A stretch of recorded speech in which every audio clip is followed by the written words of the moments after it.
Avance au large, sois sans crainte. Désormais, ce sont des hommes que tu prendras.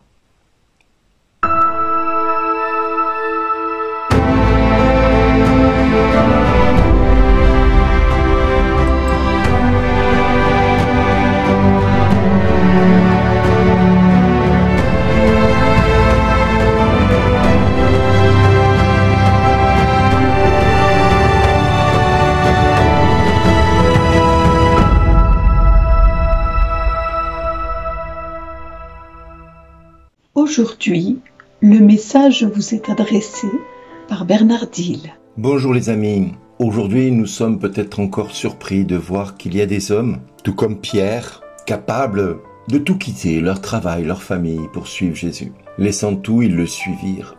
Précisément au moment où celui-ci se présente à leurs yeux comme un collaborateur d'exception dans la négoce qui assure leur subsistance. Si Jésus de Nazareth nous faisait la même proposition aujourd'hui, aurions-nous le courage de ces hommes? Serions-nous capables de saisir cette opportunité? Où est le véritable gain dans cette histoire? Où est-il? Est-ce que cette opportunité est à saisir? Alors dans quelque temps, nous allons tous nous retrouver à Lourdes pour un temps de retraite où nous allons prier, recevoir la parole du Seigneur par des serviteurs que je n'ose imaginer à quel point vous allez être surpris de leur enseignement, de la puissance de la parole qu'ils vont donner. Vous allez être surpris de cette présence de Dieu à leur côté. Et vous allez vous dire, mais comment se fait-il que nous ne le vivions pas au quotidien? Alors plutôt que de vous poser ce genre de questions, j'ai envie de nous dire à tous pourquoi eux ont-ils répondu présent et pourquoi nous aujourd'hui nous avons du mal à répondre présent. Parce que c'est à chacun de nous que cette question est posée. Avance au large, jette le filet,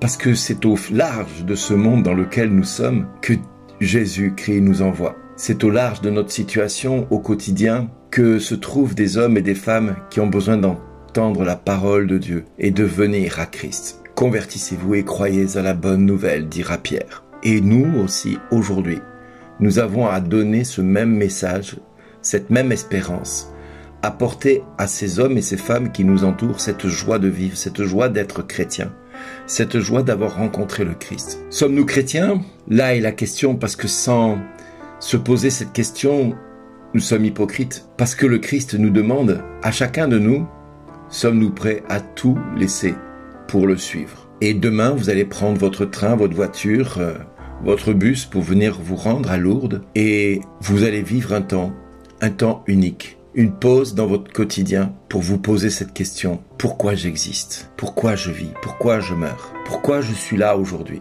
Mais que ce soit Pierre, Jacques, Jean ou tous les autres serviteurs de Dieu que nous pouvons connaître, ils ont tous répondu présent à un moment donné parce qu'ils ont entendu Dieu leur dire « Avance au large, viens et suis-moi. Va, vends tout ce que tu as et donne-le aux pauvres. » Certains ont répondu tout de suite, d'autres ont mis du temps avant de répondre. Certains ont dit oui sans aucune condition, d'autres ont posé des conditions. Mais à chacun d'eux, l'annonce de l'évangile est proposée. Et chacun d'eux a répondu présent. Alors allons-nous répondre présent pour venir à Lourdes? Allons-nous être présents à ce moment que nous allons vivre, où le Christ nous invite à avancer au large, à jeter notre filet et devenir pêcheurs d'hommes? Allons-nous recevoir du Christ cette mission qui est de tout quitter pour suivre le Christ? Quand vous serez à Lourdes, une seule chose doit demeurer dans votre cœur, une seule chose doit rester présente à votre esprit. Seigneur, pourquoi je vis?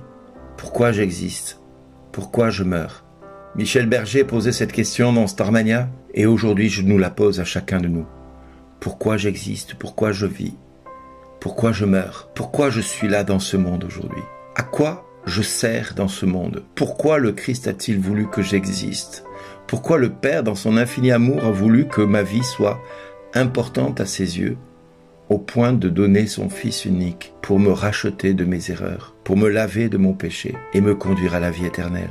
Alors il nous demande de laisser tout et de se servir de tout ce qu'il met dans nos quotidiens pour aller à sa suite. Il demande, je le répète, sur la base du texte de Luc, de le prendre dans la barque de votre vie. Il veut se reposer à nos côtés. Il nous demande de le laisser se servir de nous, de lui permettre de nous montrer vers où orienter notre existence pour être fécond au milieu de notre société qui est devenue nécessiteuse à tout point de vue, et surtout de la bonne nouvelle, dont elle s'éloigne de plus en plus de l'existence même pour laquelle elle est faite. La proposition est peut-être attirante pour certains, il ne nous manque qu'à savoir et à vouloir nous défaire de nos craintes, de nos préjugés, et de mettre le cap vers les eaux plus profondes, ou ce qui revient au même vers des horizons plus lointains que ceux qui limitent notre médiocrité quotidienne, faite d'angoisse et de découragement, de peur et de doute. Celui qui peine sur la route, pour peu qu'il avance, se rapproche du but. Celui qui court hors du chemin, plus il court, plus il s'éloigne du but. Alors avance au large. Ne restons pas sur les bords d'un monde qui vit vers sa perte et sa condamnation éternelle, qui ne cesse de vivre qu'en se regardant le nombril et en oubliant le message du Christ. Notre navigation sur les mers de la vie doit nous amener à jeter l'ancre enfin vers une terre promise, vers notre fin de la traversée pour celle qui nous amène vers le ciel. Espérer et recevoir le cadeau du Père, nous aussi. Mais travailler pour le royaume de Dieu, ne jamais se lasser, renouveler sans cesse son effort, être au service des autres dans la barque de l'Église. Le Christ connaît bien les fonds profonds dans lesquels nous sommes. Tout dépend de nous. Ou bien nous laissons notre égoïsme jaillir dans notre cœur et nous nous détournons du plan de Dieu. Ou bien nous prenons à cœur les horizons qu'il trace devant nos yeux et nous avançons au large, sans arrêt, pour ne pas craindre le lendemain, lui faire confiance qu'en toutes circonstances il nous conduit vers la terre promise, vers une pêche meilleure, et sans doute celle dont le Seigneur a gratifié son propre disciple Simon-Pierre, en lui apprenant à pêcher les hommes sur la terre, comme les poissons dans l'eau. Celui qui confessera Jésus sait qu'il ne peut pas se limiter à croire tièdement. Il doit au contraire se risquer de prendre le large en renouvelant chaque jour le don de son oui, sans avoir de doute d'avoir fait le bon choix. Et lui nous dira à chacun, merci d'exister.